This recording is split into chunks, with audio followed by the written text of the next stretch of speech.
پھر اب کیوں نہیں آ رہی ہو میرے پاس؟ دیکھ نہیں رہی میں کتنی اذیت میں ہوں؟ حمدان نے ڈریسنگ ٹیبل کے شیشے پر مکہ جڑتے ہوئے ہاتھ کو پوری طرح سے لہو لہان کر دیا تھا۔ چھنکے کی آواز کے ساتھ وہ شیشے کئی ٹکڑوں میں بٹ گیا تھا۔ اس کے بعد بھی وہ رکا نہیں تھا۔ ایک کے بعد دوسری شے کو اٹھا کر پھینکتے ہوئے وہ خود کو بری طرح سے زخمی کر رہا تھا، مگر اسے ہوش نہیں تھا۔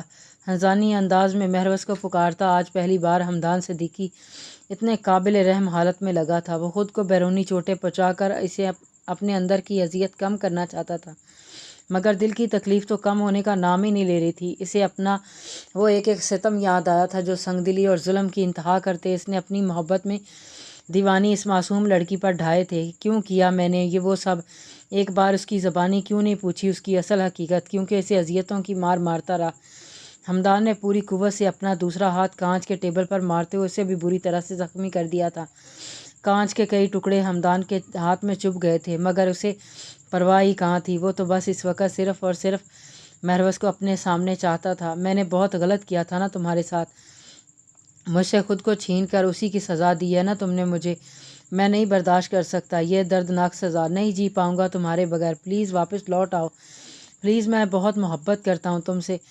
مجھے اپنا عادی بنا کر تم یوں منہ نہیں موڑ سکتی مجھ سے۔ مہروز کنول، تم اپنے ایس پی کی رگ رگ میں خون بن کر دوڑنے لگی ہو، میرے دل کی دھڑکن بن کر دھڑکنے لگی ہو۔ تم تو اتنی آسانی سے مجھے چھوڑ کر کیسے جا سکتی ہو؟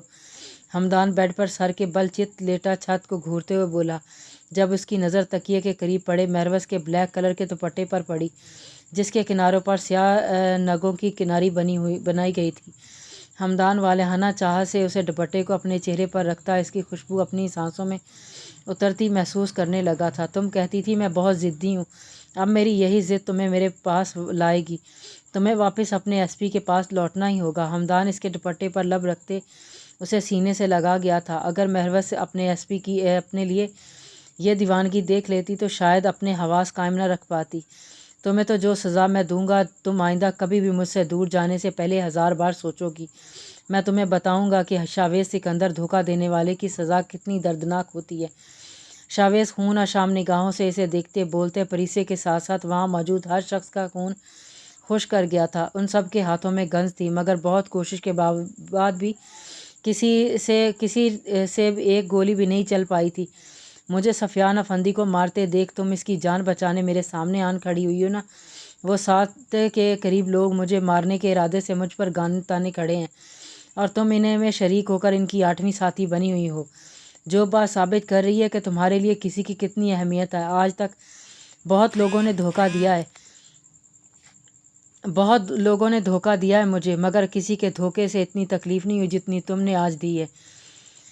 تمہارا یہ دھوکہ کبھی نہیں بھول پاؤں گا۔ شاویز کا چہرہ اس کے بے پناہ قریب تھا۔ پریسے کا دل اس کی بے اعتباری کو دیکھ لرز اٹھا تھا۔ اس کی وحشت ناک آنکھیں اور کنپٹی کی ابری رگیں بتا رہی تھی اس وقت وہ کیسے خود پر کنٹرول کیے ہوئے ہے۔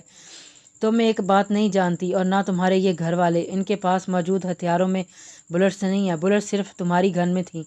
میں مرتا تو صرف تمہاری ماری جانے والی گولی سے۔ یہ میری دردناک سزا ہوتی، تم سے محبت کرنے کی سزا، اس لڑکی سے محبت کرنے کی سزا جو میری محبت ڈیزرو ہی نہیں کرتی۔ شاویز سکندر زہرخند سرد لہجے میں بولتا پریسے کی ہستی فنا کر گیا تھا۔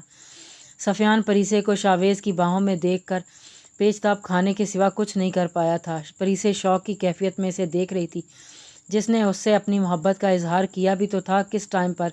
اسی لمحے باہر پولیس کی گاڑیوں کا سائرن بجا تھا۔ پریسے نے گھبرا کر شاویز کی جانب دیکھا تھا۔ اسے یہی لگا تھا پولیس شاویز کو گرفتار کر لے گی، اور قانون کی نظر میں وہ جتنا بڑا مجرم تھا اس کی سزا پھانسی کے سوا کوئی نہیں ہونے والی تھی۔ وہیں پولیس کو اندر آتا دیکھ کر افندی مینشن کا ہر فرد خوش تھا۔ ان کی جان شاویز سکندر نامی عفریت سے چھوٹنے والی تھی، مگر سب لوگ حیران اس وقت ہوئے تھے جب پولیس انسپکٹر شاویز کے پاس جانے کی بجائے سیدھے شہباز افندی کی جانب بڑھے تھے۔ پریسے کو خود سے دور کرتا شاویز سیڑھیوں سے نیچے اترا تھا۔ Mister Shahbaz Afandi, you are under arrest. Shahbaz Afandi, Shaukat Afandi اور سفیان کے سامنے ہتھکڑیاں لہراتے ہوئے وہ لوگ وہاں موجود تمام افراد کو ساکت کر گئے تھے۔ پریسے نے الجھی ہوئی نگاہوں سے شاویز کی جانب دیکھا تھا، جو اب بڑے ہی ریلیکس موڈ میں ایک جانب صوفے پر اپنے مخصوص انداز میں ٹانگ پر ٹانگ چڑھائے بیٹھا سگریٹ سلگا گیا تھا۔ یہ آپ کیا کہہ رہے ہیں انسپکٹر صاحب؟ میں اس ملک کا بہت معزز شہری ہوں، وہ اور ایک بہت نامور بزنس مین ہوں۔